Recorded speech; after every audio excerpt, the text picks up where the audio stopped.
The first thing we'll cover is what is a digital badge and the definitions that surround that. We'll look at the anatomy of a badge, what's inside in the form of metadata. We'll speak about credentials and specifically how they differ from a badge itself. And then we'll look at the relationship between digital badges for both certifications and certificates. And finally, we'll close with open badge standards. A digital badge is a portable online data object that uses open technology standards and a common language for describing and validating the credentials represented by the badge itself. And badges can be used to represent all types of credentials. For instance, starting with a specific activity. This could be an online digital training course or some very discrete level skill that represents a particular capability. It can represent achieving an actual milestone. So within a structured learning pathway, for instance, there may be logical milestones that are mapped out that reflect the aggregation of multiple courses or the accumulation of multiple skills or capabilities. A larger series of activities, so perhaps it's a certificate program that takes weeks or even months to actually complete, and it may be associated with some specialized area of learning as well. This is another great area. You can have a badge actually represent a certificate, that final destination point, if you will. And the interesting part is that credentials related to specific discrete skills or milestones within a learning path can all be part of something like a certificate program. This is often referred to as stackable credentials. And finally, mastery. And we see a lot of credentials out in the industry related to this, certification programs being the most common, where it can take months or years to actually accumulate the skills and the capabilities required. And so badges are a great way to document and verify the mastery of skills and capabilities. So again, digital badges can be used to document and recognize a broad range of different types of activities, different levels of achievements, and provide individuals with a really comprehensive record of what they've accomplished along the way. Now let's talk about what a badge is.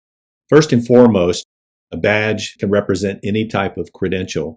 When we think of a credential, we often think of certification. And there are many certification programs out across multiple industries that are using badges today. Activities, and when we think activities here, we're referring to learning and training, education. This could be online, self-paced digital learning. It could be face-to-face in-classroom training. It can be boot camps, workshops. It might even be learning activities that take place within a conference event. Typically, those kinds of activities from those different sources that have assessments associated with them can be reflected as a badge for those who have participated in those and satisfied whatever requirements and passed an assessment. Recognition. Perhaps someone has achieved a new level within a job role, for instance, and badges are a great way to recognize that. Maybe I have moved from an associate level role to practitioner level, as an example. Membership, or oftentimes referred to as member in good standing. Many organizations and associations will have membership programs, and they'll have components to that relate to recognizing people for their contributions, for instance, as a member, someone who speaks at events related to that association or organization. Or perhaps if you have a paid membership, you get a credential to recognize that you're an active member of whatever that may be associated with.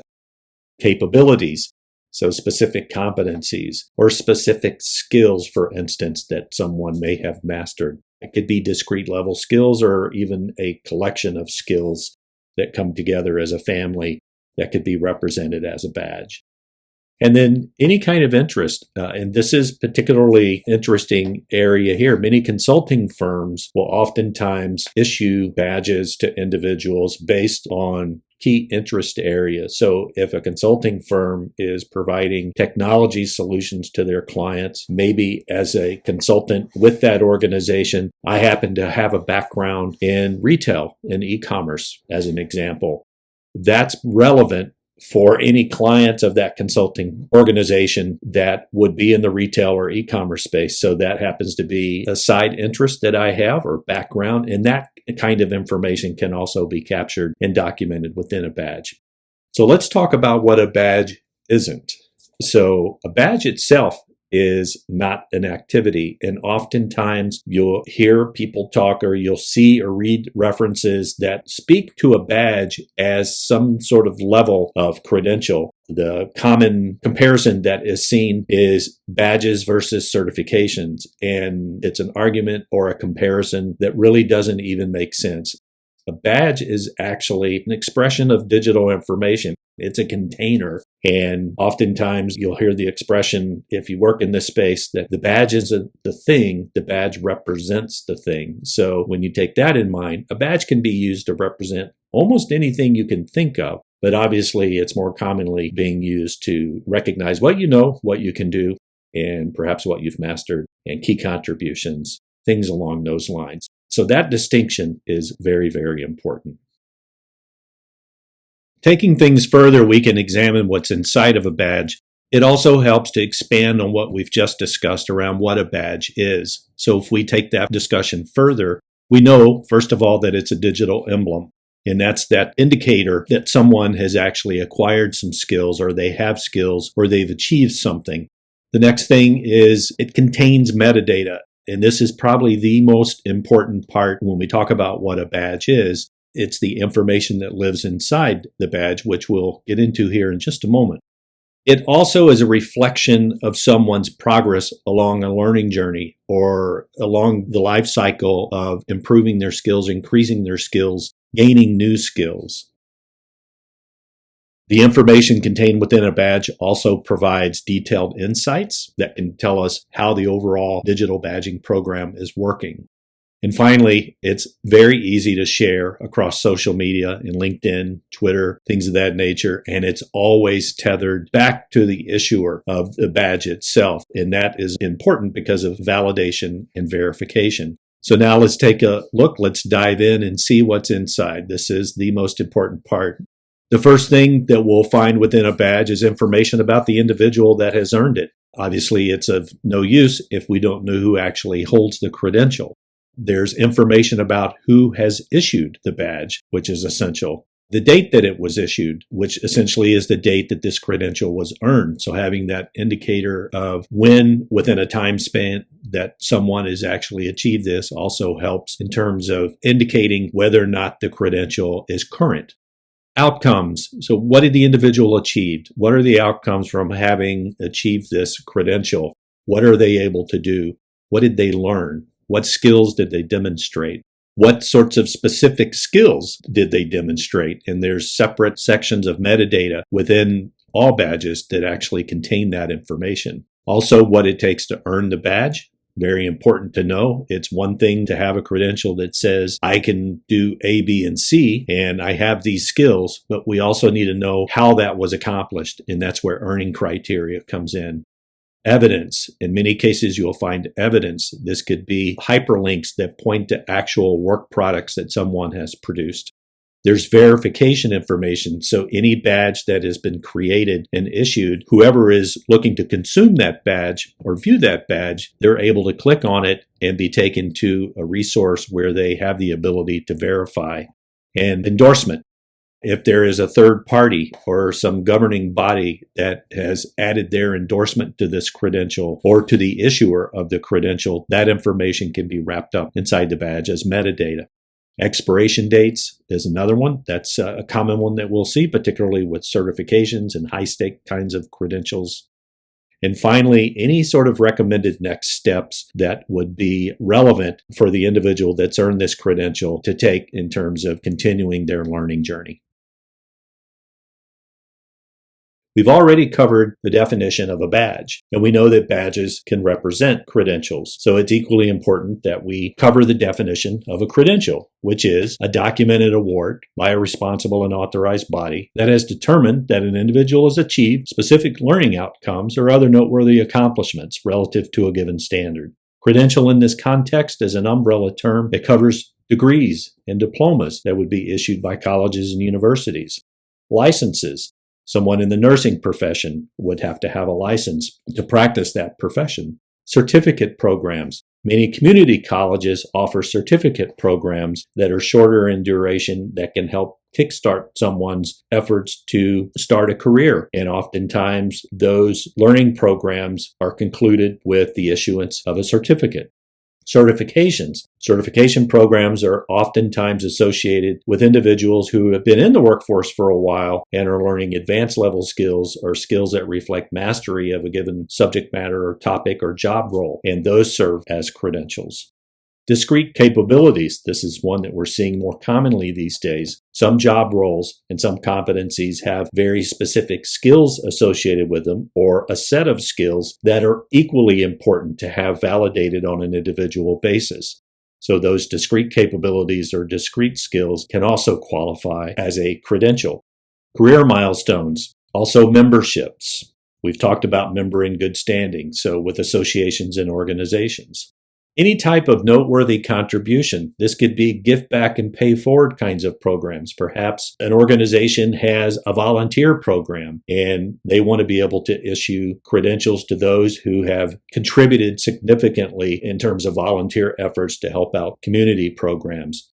And finally, advocacy. There are many programs across several different industries that recognize and reward individuals with credentials when those individuals have contributed significantly toward the advocacy of that organization or a cause or something along those lines. Let's have a look at the definitions for both certificate and certification and explore some of the differences. The two terms oftentimes get used interchangeably, which is really not correct. Certificates and certifications are very different types of credentials. A certificate is issued to participants who have completed the required education or training and demonstrated satisfactory accomplishment of the learning outcomes and objectives as measured through an end-of-program comprehensive assessment. The primary focus of an assessment-based certificate program is to facilitate and accomplish intended learning outcomes from a specific educational program that's typically laid out in pathway format.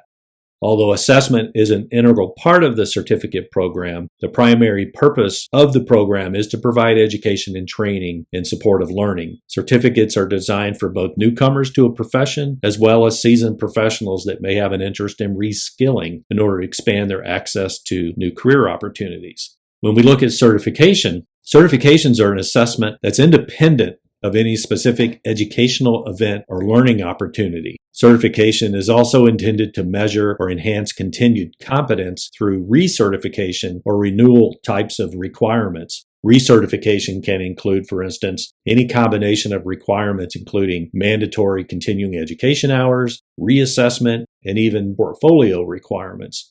Certification designates that participants have demonstrated the requisite work-related knowledge, skills, or competencies and met other requirements established by the certification program provider. The primary purpose of a professional certification program is to provide an independent assessment of the knowledge, skills, and/or competencies required for the performance of an occupation or professional role, or even specific work-related tasks and responsibilities. So why digital badge? Why not use some other traditional method, such as a spreadsheet, to capture information about skills and capabilities amongst a workforce, for instance? Well, first of all, building out some sort of record of skills and capabilities of your organization in a spreadsheet takes a lot of time and a lot of effort, and it's not timely. And that's a big reason why digital badges have started to proliferate and are being used by organizations across such a broad range of industries. If someone completes a learning activity and passes the assessment at the end, for instance, the digital credential can be issued immediately, making it instantly available to be ingested into HR information systems or anywhere else where that information may need to be consumed. The ability to verify the information that's in a digital badge is another reason for using this type of method for capturing information about skills and capabilities. The information sitting in a spreadsheet or statically in some other record may indeed be accurate, but there's no way to truly validate it. If you have the information in a digital format that is tethered back to a system where verification logic is in place, then it makes the information much more valuable and gives people the ability to truly validate that what someone says they actually know, or what credential they've earned, that they've actually earned it. And of course, portability, both the things that we've talked about already hit around the topic of portability. And any digital credential that's earned, it's held by the credential earner, and they can in turn share that through LinkedIn. They can add it to their email signature. And of course, that information can also be pulled in and ingested by human resource information systems as part of a talent management strategy.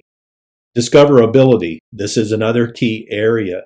If you have the information sitting in a dynamic record, in a digital record that can be placed in any system that it needs to be placed in, it makes it far more discoverable and far more consumable for whatever the need may be. And then the interoperability. And we've touched on this already. For instance, HR information systems. Most HR information systems that exist in the world today have the ability to integrate with all of the major digital badge issuing platforms that are in the market. So the ability to ingest all of this digital credentialing information, pull that into an HRIS platform within an employer's ecosystem, and then take advantage of that information from that point forward is very real. It's happening today, and it's far more valuable and useful than having that information sitting, for instance, in a spreadsheet. So all of this wouldn't be possible in terms of what digital badges can actually bring in terms of value without some set of standards being established. And this is something that's really important for anyone considering standing up a digital badging program, using digital credentials as a part of a workforce skills strategy. And there is an organization, they're known as IMS Global Learning Consortium, and they own the process of managing the standards around digital badges. And that standard is called the Open Badges Standard. And there's a number of benefits and reasons why having these open standards established are important. First of all, they're publicly available. So anyone who wants to create a platform, for instance, for issuing badges, and there are many out there in the market today, they have access to these standards and they can build their systems around that.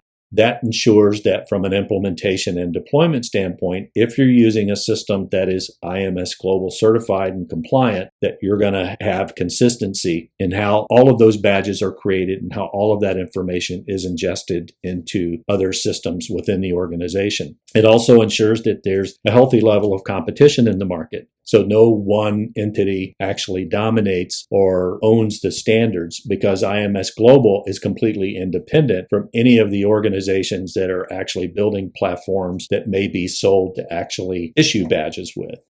It allows for all views around open badges, digital badging, digital credentialing to be considered and addressed. And this is another important aspect of what IMS Global does in the market. They have a membership model, and there are industry organizations, there are academic organizations, there's software companies, solution providers, all belong to the IMS Global organization in terms of membership. And they all contribute equally in terms of shaping how the open standards evolve. And that brings a level of continuity across not just one specific industry or say in the enterprise space, but across even academic initiatives, colleges and universities. So where there's intersections between industry and academia, and there is a desire to use digital badges as part of some sort of relationship, there's continuity in terms of how the badges are actually structured in the format of the metadata and everything else that goes along with the open badge.